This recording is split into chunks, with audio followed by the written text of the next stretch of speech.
always great to talk to you, Stephen. And to you. This is quite a fascinating thriller. It's interesting to revisit that period of time, because was it a thriller for them? I mean, how can you get the most information about what was going on inside the Post at the time?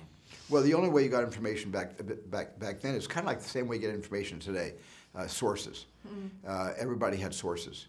And it was a lot more of kind of detective work in those days. And I'm not saying, and it was harder because you had to go to a payphone and you had to drop coin into a slot in order to then use a rotary dial to get a source to give you information. Today, you just take your device and you click.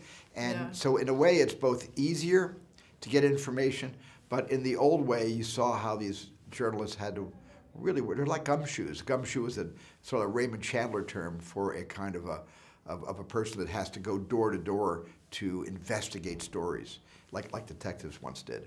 Do you think the circumstances would have been different in the era of social media because information is a lot harder to contain? Yeah, I think so. I think it would have been much different had this story, taken place today.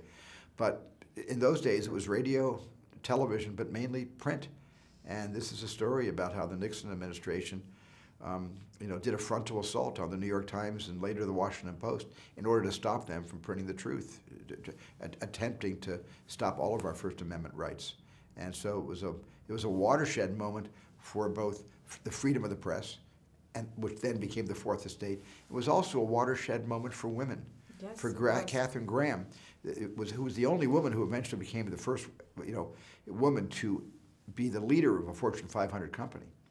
For Katharine Graham to finally, in the 11th hour, discover what she needed to say and how she needed to shout down all the men that had always been around her, and she was always very deferential deferring to them.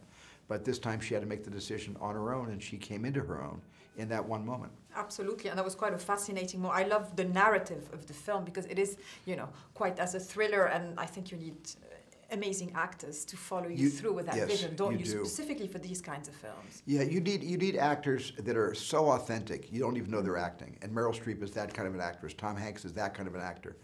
Sarah Paulson, Carrie Coon, who played Meg Greenfield, the head of editorial of the Washington Post. Bob Bakdickian, played by Bob Odenkirk. Arthur Parsons, played by Bradley Whitford. We have so many good actors. And a lot of them I've seen on television. I watch a lot of TV, and that's how I do a lot of my casting. Yeah, exactly. Because I think you're a fan of actors yourself. I mean, I think you sit back and you do watch their craft, and this is what makes the experience wonderful. Yeah, I just always loved acting, and principally because I don't know how to do it. Oh, I'm sure you I went to acting school for 3 years, and it didn't help me. To be a director, I thought I should be an actor first. I was the worst actor in my entire acting class. But I really learned to appreciate what an actor has to do to make a living at this. Absolutely, and you became the best director, so something's got to give. And finally, obviously, would you love to explore more? This is not a Jurassic Park sequel, but The Post Goes to Watergate is something I want to watch. Well, there's a great movie out you should watch called All the President's Men by I've seen it. Alan Pakula. It's a great film. Yeah.